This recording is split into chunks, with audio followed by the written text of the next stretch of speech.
Assalamualaikum warahmatullahi wabarakatuh. Bismillahi walhamdulillah.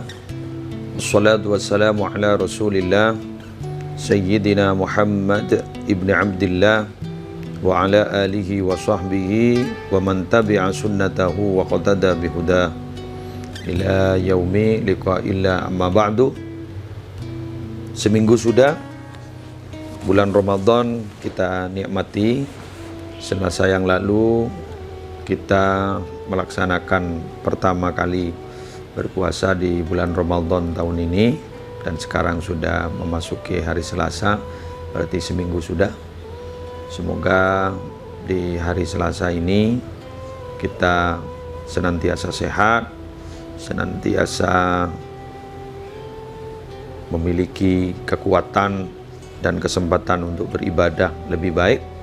Dan tentunya kita berharap bahwa di bulan Ramadan ini kita akan mendapatkan satu ketenangan, kenikmatan dalam beribadah, sehingga kita selalu mempunyai kemauan dan kecintaan, kesenangan terhadap beramal soleh. Amin ya mujibas sa'ilin. Hari ini saya ingin menjawab ada satu pertanyaan, bahwa apakah benar orang berpuasa itu sehat? Orang berpuasa itu akan bertambah sehat. Jadi sumu taswihu, berpuasalah kalian maka kalian akan sehat.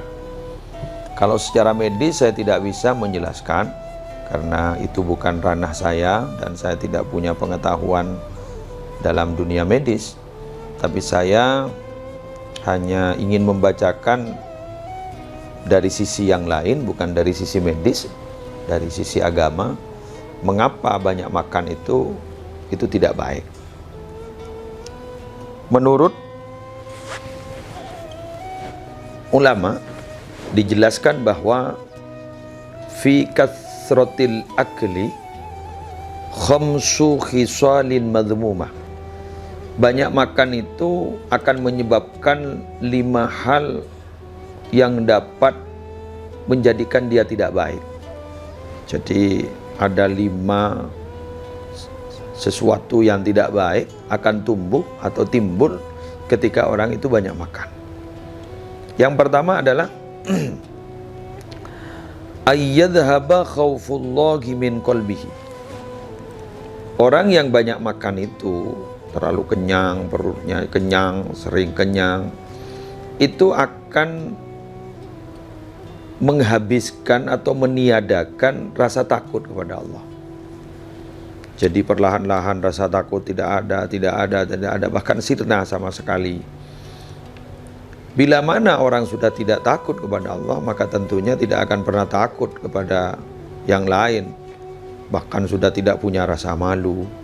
Kalau dia sudah tidak malu kepada Allah, tidak takut kepada Allah, maka dia akan melakukan apa saja yang mereka mau. Kata Rasulullah, idza lam tastahi fasna ma syi'ta. Jika kamu tidak punya rasa malu kepada Allah, fasna ma syi'ta, maka lakukan apa yang kamu mau. Artinya apa? Bila orang itu tidak punya rasa malu kepada Allah, pasti akan melakukan apa yang dia maui. Berbuat maksiat di hadapan orang, itu sudah tidak punya rasa malu. Berhenti berpuasa, bahkan rokokan pada siang bolong, pada siang hari, di mana orang lain ketika itu sedang melaksanakan ibadah puasa, dia biasa makan minum di pinggir jalan, dia biasa. Kenapa? Karena dia sudah tidak punya rasa takut.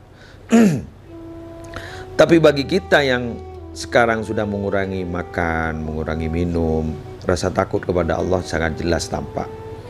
Buktinya apa?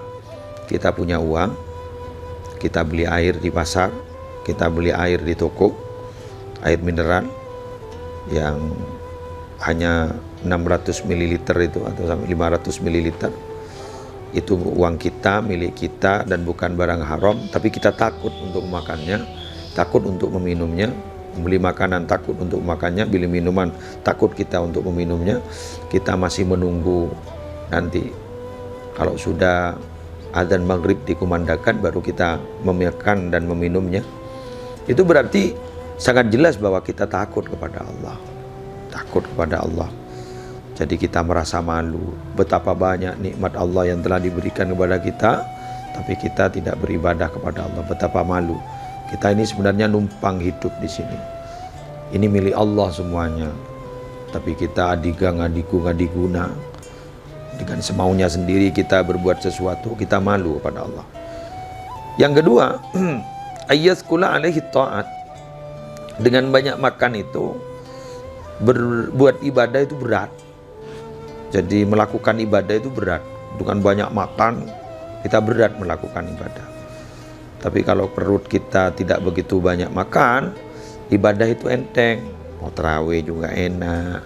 Terus kemudian mau ngaji, mau baca Al-Quran, terus kemudian kita mau belajar, enak, enteng.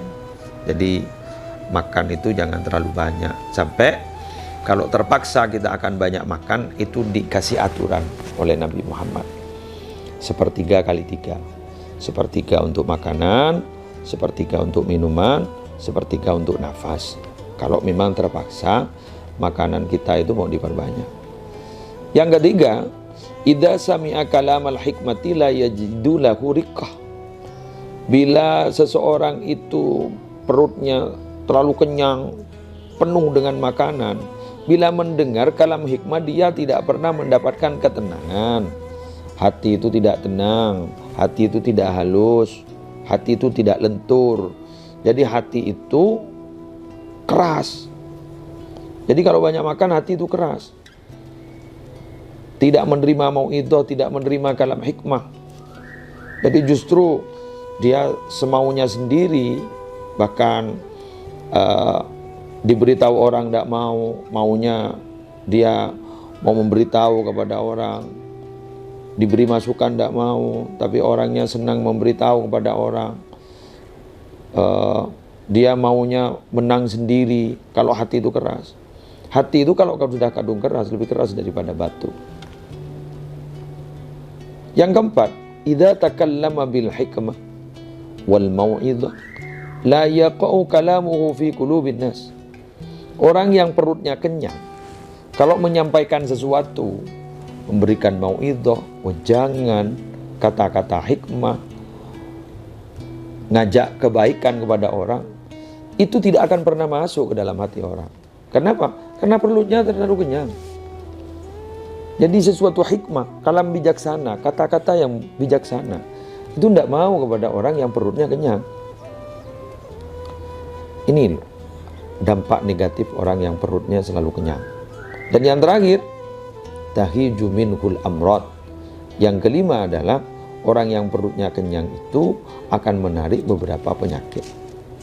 Betapa kita rasakan saat ini, di bulan Ramadan ini, kita merasa sehat. Semula kita di bulan di luar Ramadan merasakan ada sakit, umpama asam urat atau kolesterol tinggi, lemak dalam darah. Itu asalkan kita rutin berpuasa, perlahan-lahan itu akan turun kadarnya. Tapi kalau kita menuruti hawa nafsu kita, terus kemudian apa yang kita mau, makanan kita makan, itu nanti akan naik lagi. Oleh karena itu Rasulullah SAW, beliau itu sedikit makannya, sering berpuasa. Sehingga ada seorang sahabat dulu bertanya kepada Nabi Muhammad, namanya Abu Umamah Al-Bahili. Tunjukkan kepadaku ya Nabi, pekerjaan apa yang paling utama bagiku dan akan aku lakukan. Abu Umamah Al-Bahili bertanya seperti itu, Nabi Muhammad menjelaskan, alaika bisawm fa innahu la mithla lahu. Perbanyak berpuasa karena tidak ada pekerjaan atau ibadah yang pahala dan manfaatnya sebanding seperti puasa. Jadi sebanding puasa atau manfaatnya seperti puasa tidak ada. Jadi orang-orang terdahulu puasa, sehingga puasa sunnah itu banyak macamnya. Ada puasa hari Senin, hari Kamis. Ada puasa Shaumi Daud, sehari puasa, sehari berbuka. Ada puasa hari-hari putih. Ada puasa hari-hari hitam. Maksudnya tanggal-tanggal akhir di bulan itu. Di dalam satu bulan tanggal-tanggal akhir berpuasa. Itu banyak puasa. Ada yang sampai puasa Shaumud Dahar, 1 bulan berpuasa penuh. Tapi itu oleh ulama dihukumi makruh karena memberatkan memberatkan pada diri kita dihukumi makruh. Tapi waqad fa'alahu ba'dus sahabah, tapi sebagian sahabat pernah melakukannya sehingga tidak sampai kepada haram, hanya dibuat makruh. Kenapa? Itu akan memberatkan orang yang melakukan puasa sampai shaumid dahar, karena tubuh kita, kata Nabi, juga punya hak.